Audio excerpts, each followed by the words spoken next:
Umpa TV Burundi, ukuri kw'ivyanditswe mu bijanye n'ijambo ry'Imana.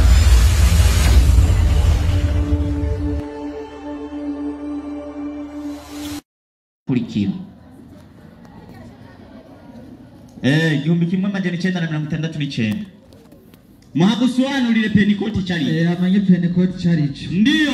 Pentecote umviriza rero Jean Claude Pentecote ni izina rikoreshwa mu vyanditswe vy'ikigiriki vya gikristo ni izina rikoreshwa mu vyanditswe vy'ikigiriki vya gikristo ndiyo mu kuvuga umunsi mukuru w'imbura. Pentecote ntabwo ari dini bisobanura umunsi mukuru w'imbura buryo ubonye abantu bimbuye umuceri mw'ishari y'igihanga abari Pentecote wabyumvise Pentecote ni umunsi mukuru w'imbura umuceri weza ari mwinshi mu Burundi tugasanga twe turaserebura abantu bimbuye umuceri baca bagenda guserebura bagahimbaza umunsi mukuru witwa Pentecote bandanya wumve hari abantu yagira ati ndiyo canke ufise insobanuro nyinshi iri jambo Pentecote rifise insobanuro nyinshi icyambere ni umunsi mukuru w'imbura canke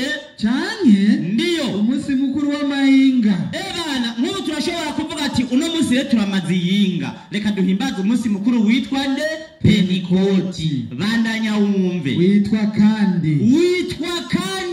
umunsi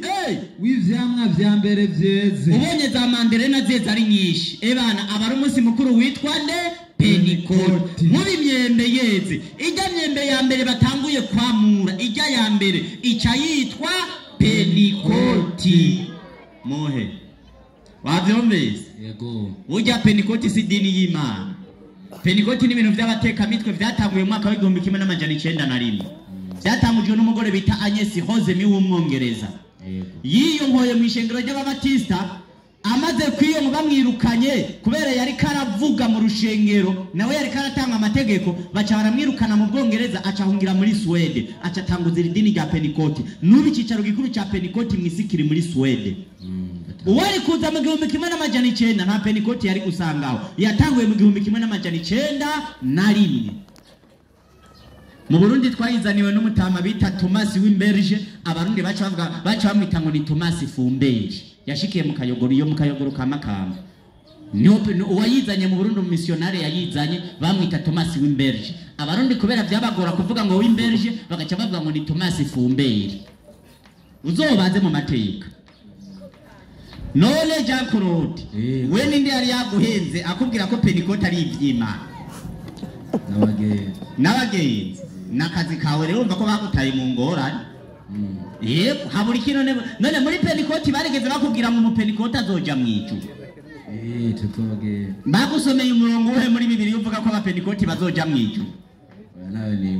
yo ni izina ry'Imana Jean Claude n'ubu gendazi ngaha mu Gatunguru ni habuze umupasitori canke mwaba bariko baranyumviriza ni habuze umuntu yobafise nimero za pasitori amutelefona mugati pasitori abasiramu basaze turagusabye dutize umurongo muri Bibiliya uvuga ngo aba Pentecote bazoja mwijuru candarambatijwe nizina ry'Imana uwo murongo ndabonye muri Bibiliya je candarambatijwe umuntu yafise nimero za pasitori wo ngaha mu Gatunguru wallahi namuhamagara imumpombe mugende mumbatije mumuhamagara Jean Claude Pentecote si dini ry'Imana ni dini ry'abateka mitwe none muri Pentecote we ntiwamawumva baririmba yego n'abagore bose n'abana abagore bararirimba muri Pentecote yewe gaye none ko vyabaye urudubi hariho n'abavuga ubutumwa abagore yewe gaye ibara ryaraguye abagore bavuga ubutumwa Timotheo wa mbere 2:9 muhe wumve agusome mwebwere ntavuga ubutumwa umugore oya reka twumvirize ico Bibiliya iduhanura ni Timotheo wa mbere wa 2 na ndabira Timotheo wa mbere 2:9 sha uzawumva umugore haleluya numva haya nango amen ni mungwegeresha haragira ati ndiyo kandi n'abagore nyene umviriza Jean Claude iyo ni ya Bibiliya shaho muhura na pasitori n'abagore bose nzokagendana yayikibise mu kwa Imana wenzoka yayikubise mu kwaha bazi n'indugumbiriyo ingorane soma kandi n'abagore nyene umviriza Jakorode Imana ati kandi n'abagore nyene ndagomba ko bambara imyambaro biberanye Korode we ntaburabona muri Pentecote bambaye twa tujipo bita mpene banokwe we ntaburabona yunamye ucubona muri Afrika y'Epfo we ntaburabona mbona abagore nyene ndagomba ko bambara imyambaro biberanye ugahora n'umukobwa wa pasitori ugasanga yambaye agapantaro yahambiriye nyaguhambiko ugasanga kameze urabona wokwibaza ko bamufotoye uko Imana yamuremye wokwibaza ngo bamufotoye uhuye rero n'umuntu yifitiye agasusu umenga ni kofe nk'uku kwanda ibara ryo bari umenga ni ngumu bandanya arabana yagira ati ndiyo bagenda n'isoni badahugumba Korode uvugisha ukuri hajya muri Pentecote abagore n'abakobwa uhora bagenda n'isoni wenda urabona umukobwa bugenda bukanaguzwa nk'ihene y'imbizi Mombasa Nairobi Mombasa nakakarato gasongoye we ntabyo urabona kama bibaza ngo bagiye mu by'Imana Imana yavuze ngo n'abagore nyene ndakeneye ko bagenda niki isoni abamama ba Kisilamu nabujya muhuye mu ibarabara uri n'umugabo ntibapfa no kukubwira ngo salamu alaykum barinumira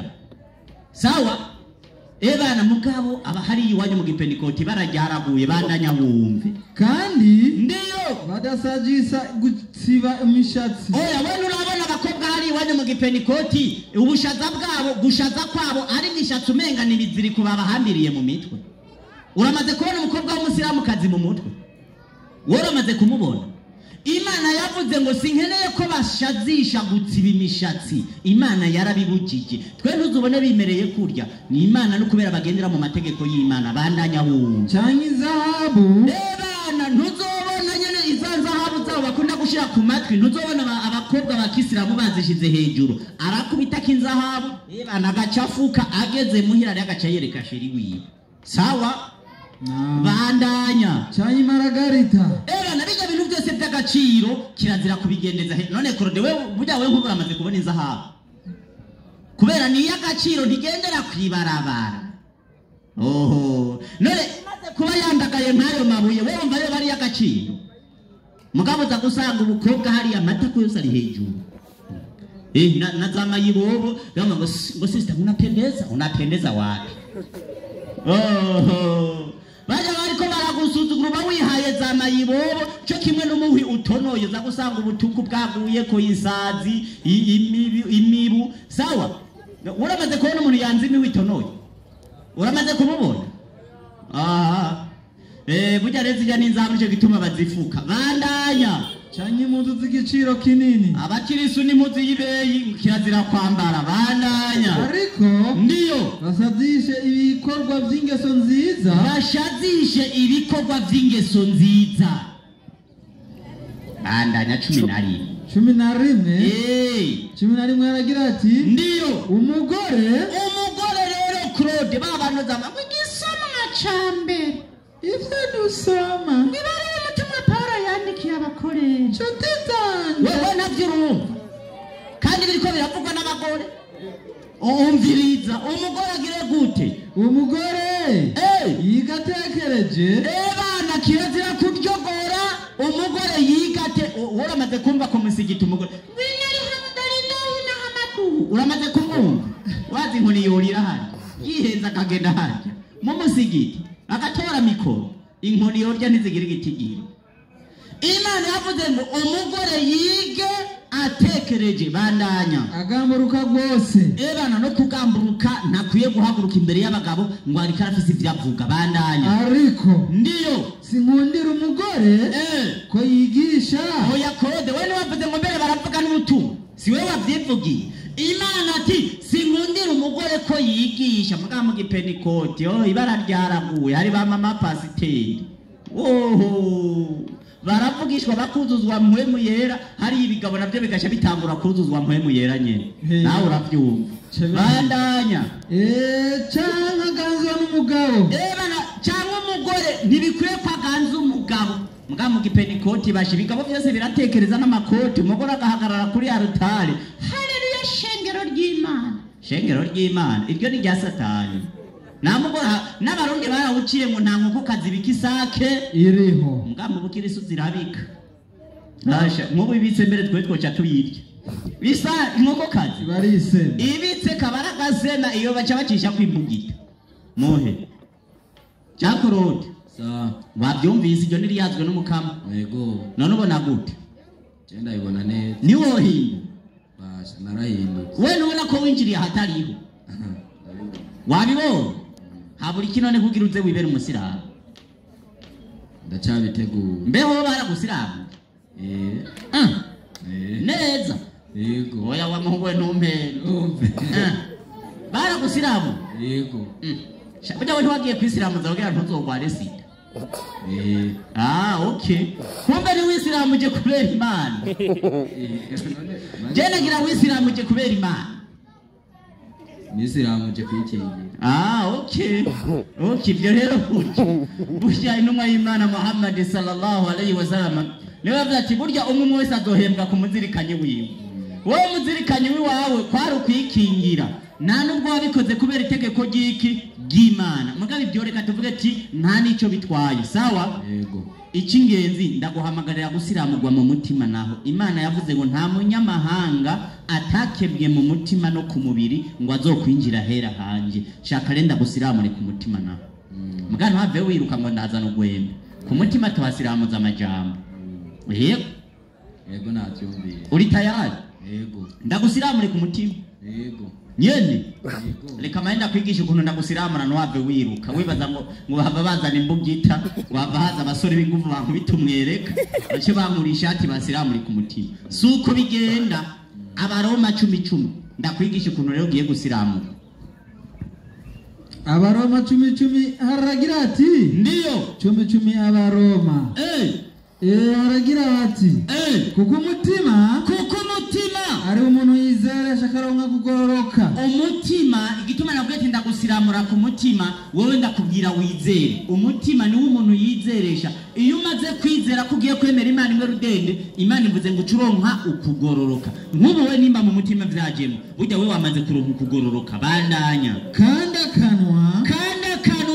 akaba ariko yaturisha akakanwa vya bindi rero wizeye mu mutima ucu vyatuza n'akanwa kawe ndiyo akaronka agakiza iyo umaze kuvyatura rero n'akanwa kawe ucuronka ico bita agakiza ububaye umukizwa originale gusumba vya bindi bakubwira ngo umupenikote ububaye umukizwa originale mbega ivyo watura navyo nibiki aho nyene muri Yohana 17:3 wumvirize n'amajambo ugiye kwatura ubutumwa bwiza uko bwanditswe na Yohana ndiyo 17:3 ndiyo ubu nibwo bugingo budashira umviriza Jean Claude kugira rero n'ubugingo budashira ubu bugingo budashira n'ubwami bw'ijuru ni hatagusaza ni hatagupfa ni hatakibazo buca bwitwa ubugingo budashira n'ubwami bwo mwijuru umviriza rero kugira uburonke bizogenda gute ko bamenya wewe Mana yonyene y'ukuri nuko uca wemanga yuko Imana ari imwe yonyene y'ukuri ukavyaturira ku mugaragaro imbere y'abantu ukavuga ati ashhadu alla ilaha illallah ati ndembeye ko Imana ari imwe rudende bandanya no watumye Yesu Kristo ugaca wemera yuko na Yesu atari Imana ari intumwa y'Imana Muhammadi Aburahamu Noa ba Musa abo bose ukemera yuko ari intumwa z'Imana aho baye umukizwa originale uwa wimereye nk'akayoyo uvyumva gute neza karibu rero ngoha ingo kabisa nidutevya nta wundi yaba yavyumvise gahemwe hiyo nyuma nawe aze yifatanye na Jean Claude nawe wavyumvise ingo karibu nimba nawe ushaka kubera umusiramu karibu kabisa waislamu takbir Allahu akbar ntawe ndagira gatatu wowe uje kubaza ibibazo wewe ufise ikibazo genda mucari hano kubatete ufise ikibazo wica nawe ushaka kubera umusiramu gahemwe ugira kabiri nawe ndashaka kubera umusiramu yabitahuye azayibera umuyisilamu ahari naze kabisa aze yifatanye na Jean Claude nawe hari sawa reka turokora uyu hama twibandanirize turokora uyu kabisa haburike akaba umushumba wayo akaba umushumba wayo. na Yesu mwene Mariya ni intumwa y'Imana akaba umushumba wayo. Guhera ubu mbaye umwisilamu. Waislamu takbir.